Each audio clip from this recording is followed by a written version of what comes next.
क्या आप प्रोस्टेट की सूजन से परेशान हैं? आज के इस वीडियो में हम आपको बताएंगे पुरुष ग्रंथि बढ़ने के कारण, लक्षण, बिना सर्जरी बढ़े हुए अंग को सिकोड़ने के कुछ प्राकृतिक उपाय और साथ ही एक हर्बल सप्लीमेंट के बारे में भी, जो इसके स्वास्थ्य को बढ़ावा देने में मदद कर सकता है। गदूद में सूजन क्या है? जनन ग्रंथि पुरुषों के मूत्र और प्रजनन तंत्र का एक अहम हिस्सा है। जब ये ग्रंथि किसी भी कारण से सूज जाती है, तो पेशाब में जलन, बार बार पेशाब जाना या पूरा न निकलना जैसी समस्याएं हो सकती हैं। इस स्थिति को प्रोस्टेट में सूजन कहा जाता है। इसे समय रहते नियंत्रित करना जरूरी है, क्योंकि अगर इसे नजरअंदाज किया जाए तो मूत्र पथ में समस्या बढ़ सकती है और जीवन की गुणवत्ता प्रभावित हो सकती है। गदूद ग्रंथि बढ़ने के कारण। उम्र बढ़ना। 50 साल की उम्र के बाद ज्यादातर पुरुषों में उस अंग का आकार धीरे धीरे बढ़ने लगता है। यह एक प्राकृतिक प्रक्रिया है, क्योंकि उम्र के साथ कोशिकाओं की वृद्धि बढ़ जाती है और मूत्र मार्ग पर दबाव डालती है। हार्मोनल असंतुलन। टेस्टोस्टेरोन और अन्य हार्मोन का असंतुलन इस ग्रंथि के बढ़ने का एक प्रमुख कारण हो सकता है। हार्मोन सही मात्रा में न होने पर ग्रंथि की वृद्धि तेज हो जाती है। जीवनशैली और आहार। तैलीय भोजन, कम पानी पीना और अधिक बैठने की आदत गदूद स्वास्थ्य को प्रभावित करती है। इससे ब्लड सर्कुलेशन धीमा होता है और सूजन बढ़ सकती है। वंशानुगत कारण। अगर परिवार में इसकी समस्या रही है, तो पुरुषों में इसकी संभावना बढ़ जाती है। ये धीरे धीरे ग्रंथि के बढ़ने का कारण बन सकता है। बढ़े हुए गदूद के लक्षण। बार बार पेशाब आना। दिन और रात दोनों समय पेशाब की बार बार इच्छा होती है। रात में बार बार उठकर पेशाब जाने की समस्या आम है। पेशाब शुरू करने में दिक्कत। पेशाब करने से पहले काफी जोर लगाना पड़ता है और धारा तुरंत शुरू नहीं होती। कई बार बीच बीच में रुक रुक कर आती है। कमजोर या रुक रुक कर आने वाली धार। मूत्र की धार पतली हो जाती है और लगातार बहने की बजाय रुक रुक कर निकलती है। इससे पेशाब करने में अधूरापन महसूस होता है। पेशाब के बाद भी अधूरापन महसूस होना। पेशाब करने के बाद भी ऐसा लगता है कि ब्लैडर पूरी तरह खाली नहीं हुआ। इससे भारीपन और बेचैनी बनी रहती है। अचानक और तेज पेशाब की इच्छा। पेशाब रोकना मुश्किल हो जाता है और अचानक ही तुरंत टॉयलेट जाना पड़ता है। कई बार थोड़ी मात्रा में ही पेशाब आता है। मूत्र रिसाव। कुछ लोगों में बार बार बूंद बूंद टपकना की समस्या हो जाती है। पेट या मूत्राशय में दर्द या भारीपन। लंबे समय तक पेशाब रोके रखने या ब्लैडर पूरी तरह खाली न होने से निचले पेट में भारीपन और हल्का दर्द हो सकता है। सर्जरी के बिना बढ़े हुए गदूद को कैसे सिकोड़ें? प्राकृतिक उपाय और हर्बल सप्लीमेंट्स इस अंग के स्वास्थ्य को बनाए रखने में सहायक हो सकते हैं। ये उपाय सूजन को नियंत्रित करने, मूत्र प्रवाह में सुधार लाने और ग्रंथि की कार्यक्षमता बढ़ाने में मदद करते हैं। नियमित उपयोग से शरीर अंदर से मजबूत बनता है और समस्या धीरे धीरे कम होती है। इस तरह के उपाय जनन ग्रंथि के स्वास्थ्य को सुरक्षित और प्राकृतिक तरीके से बनाए रखने में मदद करते हैं। बीपीएच का आयुर्वेदिक उपचार। प्रोस्टोक्यो कैप्सूल। प्रोस्टोक्यो कैप्सूल एक प्राकृतिक सप्लीमेंट है जो उस खास अंग की सूजन को कम करने या बीपीएच की समस्या से छुटकारा दिलाने में मदद करता है।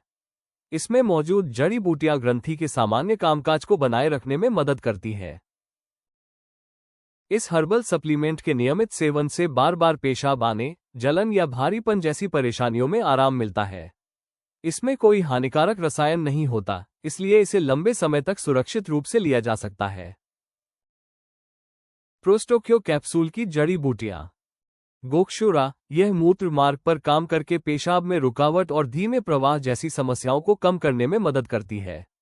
बढ़े हुए ग्रंथि से जुड़े लक्षणों को नियंत्रित करने में मदद करती है। पूतिकरंज। ये सूजन और भारीपन को कम करती है, जिससे बार बार पेशाब आने और पेशाब अधूरा निकलने जैसी परेशानियों में राहत पाने में मदद मिलती है। वरुण। ये पेशाब करते समय जलन, तीव्र इच्छा और मूत्र मार्ग की परेशानियों को कम करती है, जिससे बीपीएच से जुड़े लक्षणों में आराम मिलता है।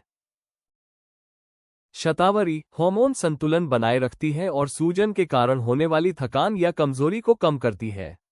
ये ठंडक देने वाली जड़ी बूटी है। ये शरीर की अतिरिक्त गर्मी और जलन को कम करती है। अगर सूजन के कारण पेशाब में जलन या जलन जैसी तकलीफ है तो शतावरी इसमें आराम दे सकती है। इलायची। इलायची में मूत्रवर्धक और सूजन रोधी गुण पाए जाते हैं, जो पेशाब को साफ रखने और सूजन से होने वाली जलन को कम करने में मदद करते हैं। इसमें मौजूद एंटीऑक्सीडेंट्स उस अंग की कोशिकाओं को सुरक्षित रखते हैं। साथ ही यह पाचन को भी ठीक करती है, जिससे पेट और मूत्राशय पर अतिरिक्त दबाव घटता है और असुविधा कम होती है। अश्वगंधा। अश्वगंधा शरीर की कमजोरी और थकान को कम करने में मदद करती है, जो अक्सर गुप्त ग्रंथि बढ़ने की समस्या के दौरान महसूस होती है। यह ऊर्जा और स्टेमिना बढ़ाकर शरीर को एक्टिव बनाए रखती है। प्रोस्टेट ग्रंथि का बढ़ना बिना सर्जरी ठीक करे घरेलू उपाय। कद्दू के बीज का सेवन। कद्दू के बीज में जिंक भरपूर होता है, जो पुरुष ग्रंथि की सूजन और भारीपन कम करने में मदद करता है। रोजाना एक मुट्ठी बीज चबाकर खाने से आराम मिलता है। टमाटर और उसका रस। टमाटर में मौजूद तत्व मूत्र मार्ग के अनचाहे बढ़ने को रोकने और उसे स्वस्थ रखने में सहायक है। रोज टमाटर का सेवन करने से फायदा होता है। गुनगुना पानी अधिक पिए। गुनगुना पानी ज्यादा मात्रा में पीने से पेशाब आसानी से पास होता है और मूत्राशय पर दबाव कम पड़ता है। इससे बार बार रुक रुक कर पेशाब आने की समस्या घटती है। गर्म पानी की सिकाई। गुनगुने पानी में रोज 10 से 15 मिनट बैठने से पेल्विक फ्लो की ग्रंथि का दर्द और सूजन कम होती है। इससे पेशाब पास करने में भी आसानी होती है। हरी सब्जियां और फल। हरी पत्तेदार सब्जियां, गाजर, तरबूज और पपीता जैसी चीजें गुप्त ग्रंथि को हेल्दी रखती है। संतुलित आहार लंबे समय तक इस समस्या को बढ़ने से रोकता है। कैफीन और शराब से परहेज। चाय, कॉफी और शराब मूत्र ग्रंथि की सूजन बढ़ा सकते हैं और पेशाब की समस्या को ज्यादा कर सकते हैं। इनसे दूरी बनाने से तुरंत राहत मिल सकती है। इन प्राकृतिक उपायों के साथ प्रोस्टोक्यो कैप्सूल का नियमित सेवन 3 महीने तक करने से इस हिस्से की सूजन को प्राकृतिक रूप से कम करने में मदद मिल सकती है। आज ही प्रोस्टोक्यो कैप्सूल ayushremedies.in से खरीदें और प्राकृतिक तरीके से इसके लक्षणों को कम करें। वीडियो को लाइक करें और हमारे चैनल को सब्सक्राइब करना न भूलें। अगला वीडियो देखें और जानें प्रोस्टेट बढ़ने की समस्या का प्राकृतिक इलाज।